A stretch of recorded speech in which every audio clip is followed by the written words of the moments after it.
नमस्कार, मी कोमल Gawas. Good news Maharashtra कार्यक्रमात आपलं स्वागत. सामाजिक बांधिलकी जपत समाजोपयोगी कार्य घडवण्यासाठी अनेकांची धडपड सुरू असते. इच्छाशक्तीच्या जोरावर यशस्वीरित्या पूर्ण केलेलं हे कार्य अनेकांचं मनोबल वाढवायला मदत होते. चला तर मग जाणून घेऊयात आजच्या भागातल्या प्रेरणादायी गोष्टींची झलक. पर्यावरणाचा ढासळत चाललेला समतोल योग्य राखायचा असेल तर त्यासाठी वृक्ष लागवड ही महत्वाची आहे.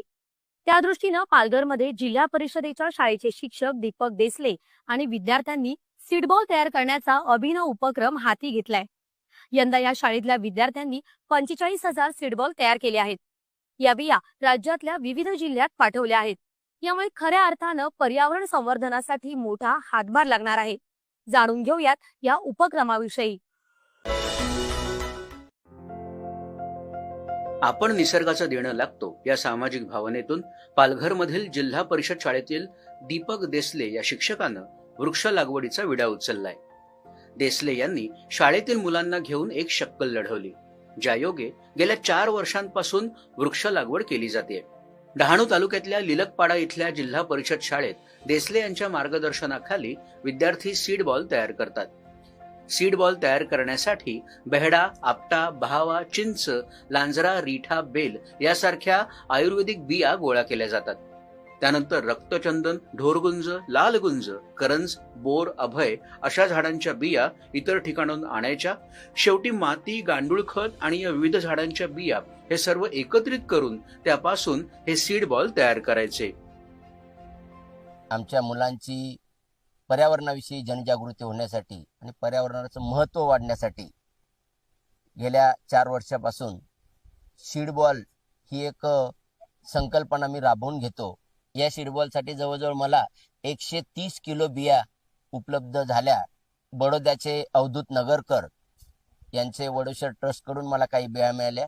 काही वैशाली पाटील यांनी त्यांच्या मुलांकडून संकलन करून मला देवदार, रिठा, चिंचोक्या या बिया बऱ्याच प्रमाणात त्यांनी पाठवल्या आणि उर्वरित सर्व बिया माझ्या विद्यार्थ्यांनी, मग आपटा असेल, बेहडा असेल, बहावा असेल, या सर्व माझ्या मुलांनी गोळा केल्या आणि अशा प्रकारे एक मोठी सीड बँक तयार झाली आणि ती संपूर्ण महाराष्ट्राला बिया पुरवण्यात आम्ही यशस्वी झालोत. आणि या छोट्याशा 4 वर्षापूर्वी केलेल्या रोपट्याचं आज मला आनंद वाटतो की महाराष्ट्रात आपण कमीत कमी 5 लाख सीडबॉल, जास्तीत जास्त अजून पुढे होऊ शकतात, पण 5 लाख सीडबॉल आपण तयार करायला आज तयार झालोत आणि तयार होत आहेत. लिलकपाडा शाळेतल्या विद्यार्थ्यांनी 45,000 सीड बॉल तयार केले आहेत. त्याचप्रमाणे या उपक्रमात सामील होऊन जिल्ह्यातल्या विविध भागातल्या विद्यार्थी आणि शिक्षकांनी जवळपास 1.5 लाख सीड बॉल तयार केले आहेत. शिक्षक दीपक देसले आणि त्यांच्या शाळेतील मुलांनी तयार केलेल्या सीड बँकेमध्ये आता 30 ते 32 प्रकारच्या झाडांच्या बिया जमा झाल्या आहेत. आम्ही चिंचांच्या बिया आणल्या, भावाचे शेंग आणल्या, त्या फोडल्या आणि धुवल्या. आम्ही जंगलात टाकणार आणि मोठे झाल्यावर त्याला फळे लागतात, सावली मिळेल, ऑक्सिजन मिळेल. याचा फायदा सगळ्यांना होईल.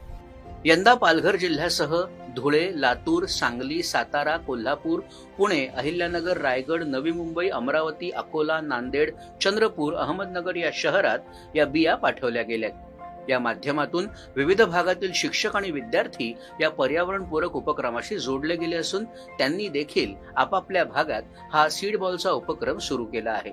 हे सीड बॉल जून जुलै महिन्यात विविध ठिकाणच्या डोंगरांवर आणि इतर काही ठिकाणी टाकण्यात येणार आहेत, ज्यामुळे पावसाळ्यात या ठिकाणी नवी झाडं तयार होतील. दीपक देसले यांच्या या अनोख्या कल्पनेला विद्यार्थ्यांची साथ लाभल्यामुळे पर्यावरण संवर्धनासाठी त्यांनी सुरू केलेला हा उपक्रम अनेकांसाठी निश्चितच प्रेरणादायी ठरू शकेल. दूरदर्शन बातम्यांसाठी पालघरहून नीता चौरे.